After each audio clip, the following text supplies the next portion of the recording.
Genesis chapter 39.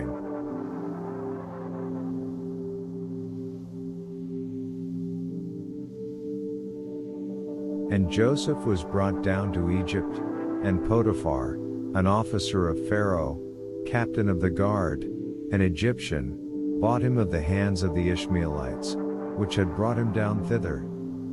And the Lord was with Joseph, and he was a prosperous man, and he was in the house of his master the Egyptian. And his master saw that the Lord with him, and that the Lord made all that he did to prosper in his hand.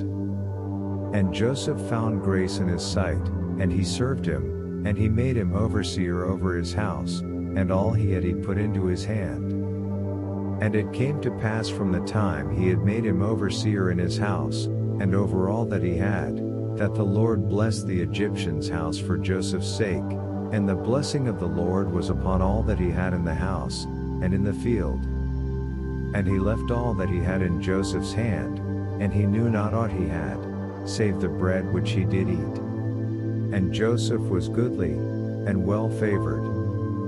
And it came to pass after these things, that his master's wife cast her eyes upon Joseph, and she said, Lie with me. But he refused, and said unto his master's wife, Behold, my master wotteth not what with me in the house, and he hath committed all that he hath to my hand. None greater in this house than I, neither hath he kept back anything from me but thee, because thou his wife. How then can I do this great wickedness, and sin against God? And it came to pass, as she spake to Joseph day by day, that he hearkened not unto her, to lie by her, to be with her. And it came to pass about this time, that went into the house to do his business, and none of the men of the house there within. And she caught him by his garment, saying, Lie with me, and he left his garment in her hand, and fled, and got him out. And it came to pass, when she saw that he had left his garment in her hand, and was fled forth, that she called unto the men of her house, and spake unto them, saying, See, he hath brought in an Hebrew unto us to mock us. He came in unto me to lie with me, and I cried with a loud voice. And it came to pass, when he heard that I lifted up my voice and cried, that he left his garment with me, and fled, and got him out. And she laid up his garment by her, until his Lord came home. And she spake unto him according to these words, saying, The Hebrew servant, which thou hast brought unto us, came in unto me to mock me.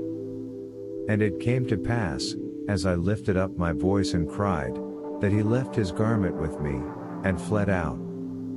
And it came to pass, when his master heard the words of his wife, which she spake unto him, saying, After this manner did thy servant to me, that his wrath was kindled. And Joseph's master took him, and put him into the prison, a place where the king's prisoners bound. And he was there in the prison. But the Lord was with Joseph, and showed him mercy, and gave him favor in the sight of the keeper of the prison. And the keeper of the prison committed to Joseph's hand all the prisoners that in the prison, and whatsoever they did there, he was the doer. The keeper of the prison looked not to anything under his hand, because the Lord was with him, and which he did, the Lord made to prosper.